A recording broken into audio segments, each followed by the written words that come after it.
Showbiz में किन फनकारों को तरजीह दी जाती है, अदाकारा ने बता दिया। अदाकारा और मॉडल अज़ीका डैनियल ने इंकशाफ किया कि उन्हें शोबिज इंडस्ट्री में मजहब की बुनियाद पर इम्तियाजी सलूक का सामना करना पड़ा। हालांकि उमूमी तौर पर यह शोबा सबसे ज्यादा लिबरल और रोशन ख्याल तस्वर किया जाता है। एक इंटरव्यू के दौरान सवाल के जवाब में उन्होंने कहा कि मौजूदा दौर में शोबिज इंडस्ट्री में उन फनकारों को ज्यादा तरजीह दी जाती है जिनके सोशल मीडिया पर फॉलोअर्स की तादाद ज्यादा हो। उनके मुताबिक ज्यादा फॉलोअर्स रखने वाले या ए लिस्ट अदाकार आम तौर पर नए या कम मारूफ फनकारों के साथ काम करने में दिलचस्पी नहीं लेते। उन्होंने बगैर किसी का नाम लिए इंकशाफ किया कि मशहूर अदाकार और अदाकाराएं कम फॉलोअर्स रखने वाले या नए आने वाले फनकारों के साथ काम करने से इनकार कर देते हैं, जिसकी वजह से इंडस्ट्री में सियासत और ग्रुप बंदी आम हो चुकी है।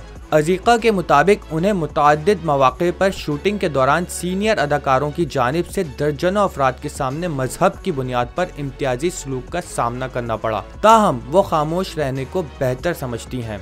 उनके बकौल उनकी बात सुनने वाला कोई नहीं होता और जो लोग उन्हें निशाना बनाते हैं वो ज्यादा बाअसर होते हैं, जिसकी वजह से वो अपनी हिफाजत के पेश नज़र खामोशी इख्तियार कर लेती हैं।